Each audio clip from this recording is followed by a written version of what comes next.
नमस्ते, जय हिंद। मैं हूं दक्ष केसरी और स्वागत करता हूं हमारे अपने चैनल स्टडी विद दक्ष पे।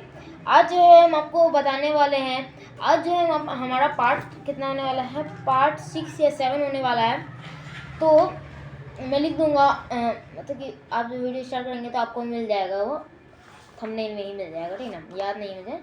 तो आज हम लोग पढ़ने वाले हैं feeding and digestion in amoeba. Feeding and digestion in amoeba के बारे में हम लोग आज पढ़ेंगे, ठीक है। तो जल्दी से स्टार्ट करते हैं हमारा topic.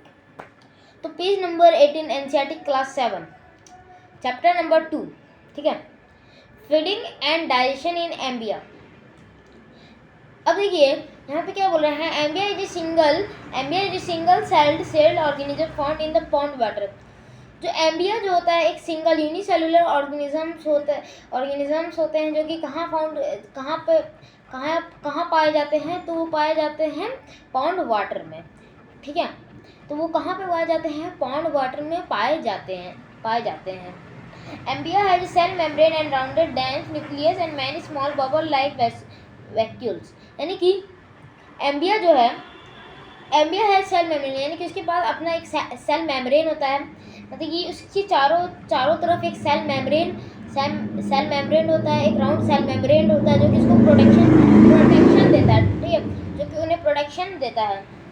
Dense nucleus and many small bubble like vesicles, यानी कि यहाँ पे क्या बोल रहा है, डेंस न्यूक्लियस, यानी कि एक बीच में न्यूक्लियस प्रेजेंट होता है, मतलब कि जैसे कि ये आपका एम्बिया स्ट्रक्चर बनाता है जिसके चारों तरफ सेल मेम्ब्रेन का कवरिंग रहता है, बीच में न्यूक्लियस प्रेजेंट रहता है और बहुत सारे small bubbles like vacuoles present रहते हैं। अब वैक्यूल्स का क्या काम होता है इसके अंदर, वो भी हम इस वीडियो में जानने वाले हैं, ठीक है। तो फिगर 2.10 देख सकते हैं। तो एम्बिया न्यूक्लियस है, pseudopodium, food particle, food vacuole, food. देखिए हम इसके सारे प्रोसेस के बारे में आपको बताएंगे, मतलब एक बार आपको बुक से, फिर आपको एक हमारे एकदम देसी भाषा में बताने वाले, ठीक है ना। तो टेंशन लेने की कोई ज़रूरत नहीं है। तो सबसे पहले एक बार एकेडमिक्स कंप्लीट कर लेते हैं, एकेडमिक्स देख लेते हैं, यानी कि लाइन बाय लाइन देख लेते हैं। उसके बाद तो एक बार लास्ट में तो आपको 100% क्लियर हो ही जाएगा टॉपिक, एक बार फिर से बता ही देंगे आपको, ठीक है। तो वो जो होता है राउंड डेंस न्यूक्लियस और बहुत सारे स्मॉल बबल्स उसके अंदर पाए जाते हैं, जिसका नाम पेसोपोडिया होता है, और जो कि फूड वैक्यूल्स के नाम से भी जाने जाते हैं। फूड वैक्यूल्स यानी कि पेसोपोडिया एक प्रोसेस होता है जिसके अंदर जो फूड पार्टिकल्स उसके आसपास होता है उसे चारों तरफ से वो घेर लेता है, यानी कि पेसोपोडिया बना देता है। पेसोपोडिया क्या होता है वो आपको अभी बता देंगे, ठीक ना।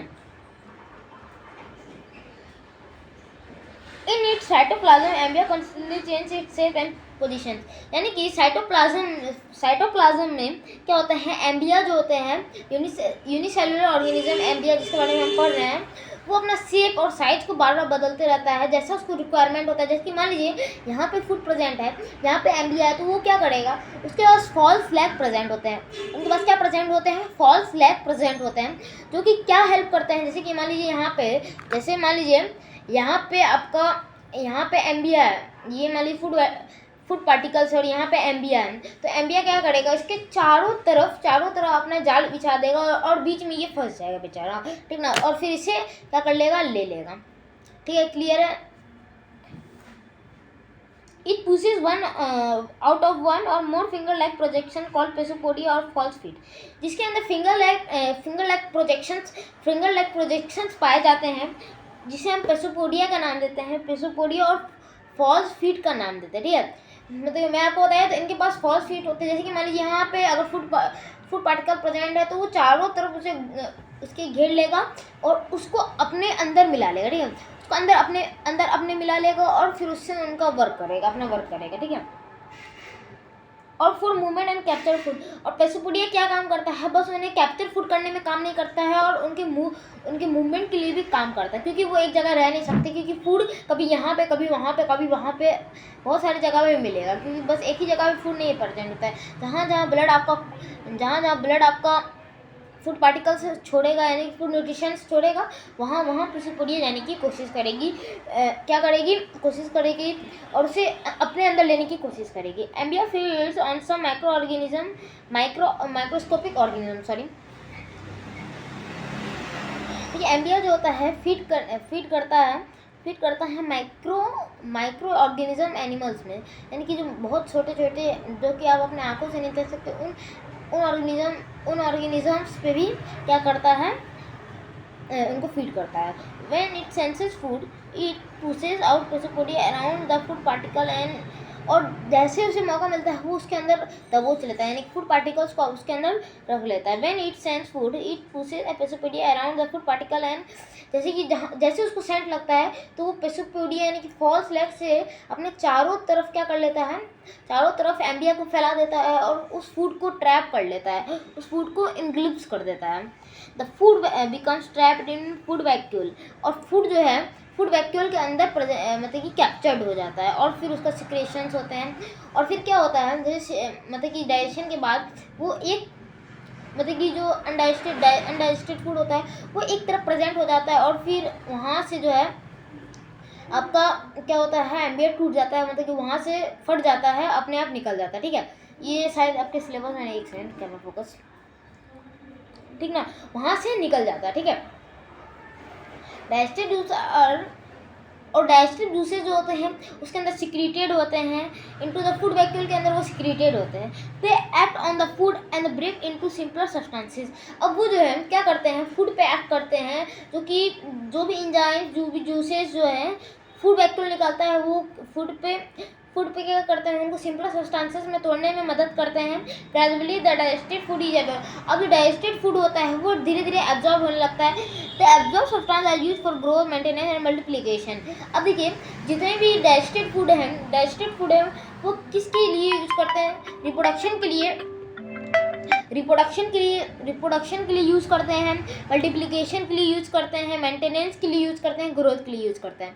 मैं आपको बता दूँ, एम्बिया जो होता है, एम्बिया अपना मतलब कि मल्टीप्लिकेशन करता है। जैसे कि मान लीजिए एक सिंगल एम्बिया है तो वो दो एम्बिया में बढ़ जाएगा। अब 2 बढ़ गया तो फिर 2 में और बढ़ जाएगा, फिर जो 2, देखिए एक एम्बिया है तो 2 में बढ़ा, फिर उसका एक पार्ट 2 में बढ़ जाएगा, फिर उसका एक पार्ट 2 में बढ़ जाएगा, फिर उसका एक पार्ट 2 में बढ़ जाएगा, यानी कि उसका मल्टीप्लिकेशन होते जाता है। यानी कि मतलब 1 है तो 2, 2 है तो 4, 4 है तो 6, 6 है तो 8, 8 है तो 10, मतलब कि सीधे डिवाइड हो जाता है, यानी कि मल्टीप्लिकेशन हो जाता है 2 से।